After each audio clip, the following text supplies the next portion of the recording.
Hi there, I'm Lena Anani, and you're listening to She Wrote a Book, where I interview amazing women from all over the world who also happen to be published authors. I created this show to educate, entertain, and inspire you to be the voice you want to hear in the world. Did you know this episode comes with a free gift? It's a webinar for aspiring authors who want to learn my insider secrets on writing and publishing books. You can access this free training instantly at SheWroteABook.com/bonus. Now let's get started. You are listening to episode number 41 of She Wrote a Book, and today I'm interviewing Kim Trumbo, author of the book George The Generous Giraffe. George The Generous Giraffe is a picture book for children whose parents believe in the importance of teaching their kids about generosity. In this colorful and rhyming story, George and his friends have to be creative to be generous. Kim is a podcaster promoting generosity through the stories of the guests on her show. In June 2015, she self-published a children's book called George the Generous Giraffe to encourage children to be more generous. She lives in Oregon with her family. Again, her book is called George the Generous Giraffe. You can find the link to purchase her book in our show notes for this episode at SheWroteABook.com/41. So Kim, it is such a pleasure to have you as a guest today. I would love to know a little bit more about what really inspired you to write this book and publish it. Sure, Lena. Thank you so much, first of all, for having me on your show. What an opportunity. I'm very grateful to have a chance to share my story, literally my story in terms of the book. What inspired me to write it? That is a great question. I would say that the listeners of my podcast inspired me to write it. As you'd indicated when you introduced me, I have a podcast as well called Generosity Philosophy, and I interview folks from nonprofits, charities, just overall do-gooders of the world, people who are out there trying to make a positive difference in the world and share their stories. And I had received feedback from listeners on, enough occasions that I finally decided I probably needed to listen to them. And what that feedback is, Kim, these guests that you have are very inspiring, and I enjoy listening to them. Myself and my teenage, son or daughter, these are the kinds of things that young children also need to learn about, this concept of generosity and giving back. And I heard that enough times that I realized that, kids that are, under the age of 10 probably, I would probably even venture to guess over the age of, or under the age rather of 13, don't really listen to podcasts, right? And so I realized that what they do is they do enjoy reading or having read to them picture books. And so I've always been a huge fan since I was a little girl of Dr. Seuss, and decided, although I do not know how to draw or illustrate a book whatsoever, I certainly could write one, and thought it would be fun to write one that would rhyme and hire an illustrator. So that's how I was inspired to do it, and actually ran a Kickstarter project that ended up being successful to get the funding for the illustrator. So it was quite a little adventure to get this book self-published. Very cool. I think that's really cool that your listeners are the ones who inspired you to do this. You mentioned that you did hire an illustrator. What was that process like, and why go that route? I know you said that you're not an artist, but I'm just curious, why choose to hire an illustrator versus learn how to draw? That's a good question. Probably just because I know myself in the sense of busyness. I do like to stay busy and be busy, and I do like to learn new things, but I really have to be passionate and excited about something to want to, devote the time, because I don't want to take time from my family or the other things I enjoy doing, such as, recording podcasts or hanging out with my dogs or whatever. And so I just realized that instead of learning how to draw myself, I will seek out an illustrator. And what I had done is gone to, at the time, I think it was called Odesk. It's now Upwork.com, and it's a website. Many of your listeners may be familiar with it, where if you need a virtual assistant or somebody to write your copy for your website, or assist you in some way with a skill that maybe you don't have or don't have any interest in learning. And that's where I had looked for an illustrator. And when I saw the illustrator who illustrated George The Generous Giraffe, her name was Fannie Liam, when I had seen how colorful and, I guess, I don't want to say it didn't look very cartoonish, because it is, it's a picture book, but I guess I just really liked her style of how she illustrated, and so I don't really know how to describe it other than I really liked her style, and so I just decided to go with her, and we were able to agree at a price point that worked out, and so she's now working with me in future books as well, so I'm being patient and waiting for the sketches for the second book. That's pretty cool. Yeah, I'm looking through the sample images on Amazon, and I'm like, wow, these are really great. Thanks. They're definitely like cartoony, but still, I mean, you can easily see what each of the animals look like, and George looks so adorable with his, what is that, blue sweater? It's just so cute. I love it.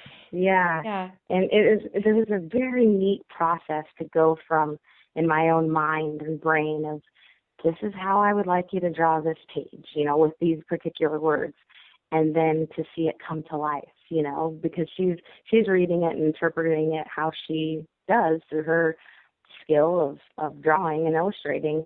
And I would get the sketches back and just be like a little kid on Christmas and just be so excited to see how much she would bring the characters to life. And then not only that, through the sketches, it's one thing, but then when she added color to it, boy, I just remember that feeling of, this is really happening, and she's done a great job. That is so cool. What role did you play in the illustration process? Like, did you, forgive me for using this word, did you micromanage her at all, or like did you to tell her like which expressions each animal should have, or like what their outfits are supposed to look like color-wise, or like just sizes and shapes? I mean, did you go into like detail with every single request, or was it just through the conversations that you had that she was able to reimagine what you visualized for the book? For the most part, when I sent her the script with each page and each couple of sentences, for example, there's a page that says, "The day finally arrived and George's talent show began. Animals came to enjoy the show from all across the land." I put then in parentheses, "Please, illustrate these 2 pages with a ticket booth that says talent show and a line of animals purchasing tickets." And so the illustration has a skunk selling tickets and a monkey paying for it and a hippo and an elephant and a goose, all of those different animals in line. But she came up with what animals would be in line and how their expressions would be. And if there were an expression or an animal that I would say, "Can you put this instead of that?" she was very flexible in doing that. But those initial details, if you will, I think I just tried to lead her and then let her do her creative thing. And then if there were things that I needed to, quote unquote, micromanage, she had no problem and was very flexible with changing, the position of an animal on a page or their expression or something like that. But yeah, I felt so great about just being able to trust somebody to, turn my words into illustrations without giving too much direction, and she did a fantastic job. That's amazing. That's such a great thing to hear. It really is that you were able to find to me that sounds like she was the perfect illustrator for this book. I mean, to take your words and turn them into art. So speaking of words, how did you come up with the words for the book? And what did you learn about writing children's books because of in the process of writing the book? Yeah, I learned that I don't know how to edit them worth squat, because I tend to be more lengthy in phrasing the sentences, And then when I sent it and hired another person online to be an editor, she had a lot, well, I don't have any before writing this book, children's book writing experience. So I had to trust in an editor to tell me that's too many words, or you can phrase it this way instead of that way. And I'm definitely, there are times when I could be stubborn. I think we all can. But knowing that I'm trusting someone who has the skills as an editor to tell me, you should phrase it this way instead of that way, I definitely took their advice, or her advice. And I think the other question is, like, how did I come up with, what to write? I would just come up with ideas randomly throughout the day and just jot them down before I would forget them. If I would get stuck on a word and think, gosh, I can't make this word rhyme, and this is a rhyming book, I would have to just skip over that page or that part of the story and just keep on going. But it was a process. It wasn't as if I just sat down and wrote the story in 5 or 10 minutes. I wrote it then, like you do as a kid in school. You read the rough draft, really rough, and then you just tweak it as you go along until you feel as though it's ready and how you want it. So I feel as though once it was ready to go, that's when I was able to give it to the illustrator and say, okay, let's turn this into, turn these words into pictures. Awesome. How long did it take you to write the draft, the final draft of your text? Yeah, I had written it, but all the way up until almost the time that she was finishing the illustrations, there were small things that I changed, but fortunately they didn't affect the illustration. So the whole process took about 6 months from idea of, oh my gosh, all my listeners keep telling me, little kids need to hear about generosity. Maybe I'll write a book about it.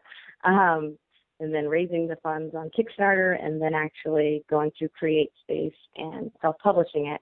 That was from the tail end of December until the beginning of June. So, well, actually, it's just over 5 months, I guess it was. So tell me a little bit more about your Kickstarter process. What Sure. did you do there? So I was talking with a friend who I knew believed in what I was doing with the podcast, and he has a 5-year-old. Actually, I'll just give him a shout out. His name is Jared Easley. He has a podcast called Starve the Doubts, and he and I were chatting. I love him. Yeah, Sorry, didn't mean to interrupt. I just got to say, I'm a huge fan of Jared. He's such an he should be like the face of generosity, by the way. That's right. Yeah. So shout out to Jared. We love you, Jared Easley. Anyway, so I was talking to Jared via Facebook Messenger or text or something, I don't remember at the time, and said, here's the deal. I really want to avoid debt at all costs, and to get this thing published and to pay for an illustrator and an editor and all the ISBN numbers and this and that and the other thing, I'm going to have to throw it on the credit card. It is what it is. But I'm considering doing a Kickstarter, and it's not a super big one. It's just $1,200. But the thing I'm struggling with is that I feel kind of like a hypocrite. I don't like this idea that I have a podcast that's not monetized in any way, but other than the fact of encouraging people to listen to the guests or share their story, and if they would like to volunteer for that organization or donate to them, but that doesn't necessarily impact me directly. So it seems weird for me to say all of a sudden to my podcast audience or friends and family and stuff like, hey, will you guys give me money? I want to write this book. But Jared easily got rid of that self-doubt by saying to me that, the thing of it is, Kim, is if people believe in this message, which is the whole reason you wrote it, is because people have been telling you that it would be a great idea for kids, then if you have some intriguing rewards and things of that nature, that they're going to back you. And he was actually the very first backer when I launched the project. I remember launching it and then like 10 minutes later getting a notification, saying, Jared Easley.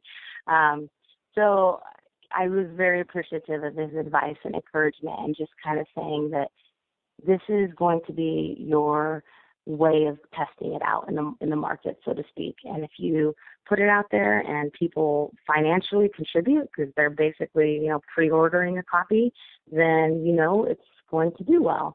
And so I was very grateful for that advice and thankful to all the people who did end up backing the project, because it did get fully funded and was successful in the sense of me being able to, get the book completed and fulfill all of the Kickstarter rewards to all those individuals. So, in fact, one of the individuals, he's from Germany, and he donated a nice little chunk of change for a stranger, somebody that I'd never met. And so I just finally got an email back from him saying, I'm sorry I've been out of the country, this, that, and the other thing, but I would like my book. Here's my mailing address. And so, of course, in addition to the book, I had to, write him a nice card, because I was just so grateful that a stranger that I'd never met on the other side of the world would contribute $100 to someone just because they believe that, it's important to teach kids about generosity. So you have to stop me, Lena, because I get excited and I just talk.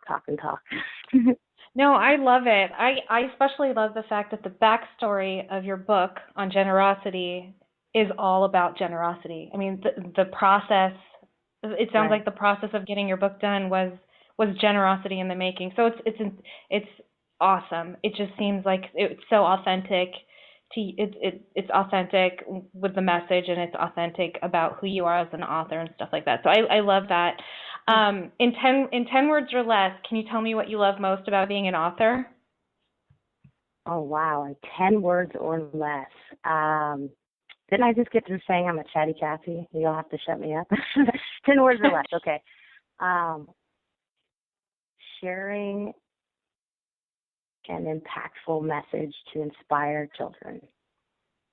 Perfect. I think that was 7 words. That was perfect. Great. Well, Kim, thank you so much for being our special guest today. We will have a link to your book in the show notes for this episode, and our listeners can find that at SheWroteABook.com/41 to learn more about our author and her generous book. Thanks again, Kim. Thank you so much, Lena. I really appreciate it. Thank you for listening to She Wrote a Book. If you enjoyed this episode, then subscribe now so you can automatically get access to all new episodes, and feel free to share your inspired thoughts with us in the comments too. I'd love to hear from you. Are you ready to write your own book? Get started now with my quick and concise webinars so you can learn my insider secrets on writing and publishing your own book. Claim your free gift now at SheWroteABook.com/bonus. Until then, may you always feel good and make magic. Feel good, make magic now. Lena, Anani will show you how. Ignite that wisdom inside of you and show the world what you do. To publish, write, and promote, learn the best way to go.